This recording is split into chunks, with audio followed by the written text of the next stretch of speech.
admission হ'ব হা আপোনালোক অলপ ধৈৰ্য ধৰক আমি প্ৰথমখন লিষ্ট ইতিমধ্যে উলিয়াই দিছোঁ আৰু দ্বিতীয়খন লিষ্ট উলিয়াই দিছোঁ আপোনালোকে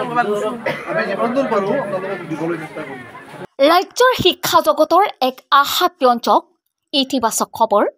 এখন চৰকাৰী বিদ্যালয়ত নামভৰ্তিৰ হেতাও পৰা নগৰবেৰা উচ্চতৰ মাধ্যমিক বিদ্যালয়ত নামভৰ্তিৰ বাবে শুক্ৰবাৰৰ পুৱাৰে পৰা শিক্ষাৰ্থী অভিভাৱকৰ হেতাও পৰা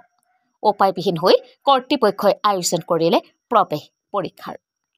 চৰকাৰী বিদ্যালয়ত শিক্ষাৰ্থীৰ নামভৰ্তিৰ অনিহাৰ বিপৰীতে নগৰবেৰা উচ্চতৰ মাধ্যমিক বিদ্যালয়ত দেখা গৈছে ব্যতিক্ৰমী দৃশ্য নামভৰ্তিৰ বাবে বীৰ দিব্যাত নোপোৱা পৰিৱেশ শিক্ষানুষ্ঠানখনত ষষ্ঠ শ্ৰেণী তথা বাকী শ্ৰেণীসমূহত নামভৰ্তিৰ বাবে শিক্ষাৰ্থীৰ ভিৰ দেখা গৈছে একেদৰে ভিৰ কৰিছে একাংশ অভিভাৱকেও শিক্ষকসকলৰ যৎপৰোনাস্তি প্ৰচেষ্টাত শিক্ষণৰ ক্ষেত্ৰত বিদ্যালয়খনে লাভ কৰিছে বিশেষ সফলতা গুণোৎসৱৰ পাছত বিদ্যালয়খনৰ শৈক্ষিক সফলতাৰ তথ্য পোহৰলৈ অহাত আকৰ্ষণ বাঢ়িছে শিক্ষাৰ্থী অভিভাৱকৰ আৰু তাৰে যেন প্ৰতিফলন ঘটিছে নামভৰ্তিৰ পৰা শিক্ষানুষ্ঠানখনত দৃষ্টিগোচৰ হোৱা এনে দৃশ্য নিঃসন্দেহে ৰাজ্যৰ শিক্ষা বিভাগলৈ এক আশাব্যঞ্জক আৰু ইতিবাচক খবৰ news desk report news 80 Assam কোন আছে আপোনাৰ ছোৱালীক এডমিশ্যন দিব কোন ক্লাছত আগত ক'ত পঢ়িছিল আজি ইয়ালৈ লৈ আহিছে আপোনাৰ কোন আছে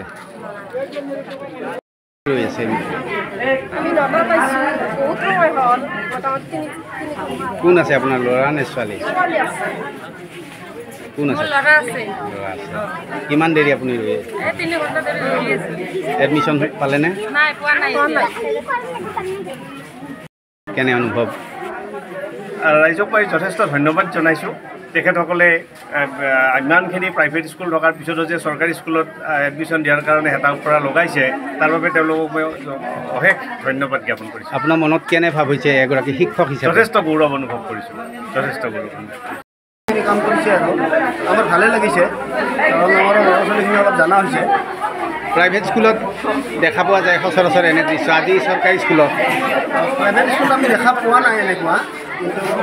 চৰকাৰী স্কুলত আমি দেখা পাইছোঁ বৰ্তমান ভালে লাগিছে আমাৰ ছোৱালী যথেষ্ট ভিৰ দেখা গৈছে কি ক'ব চৰকাৰী স্কুলত এনে এডমিশ্যন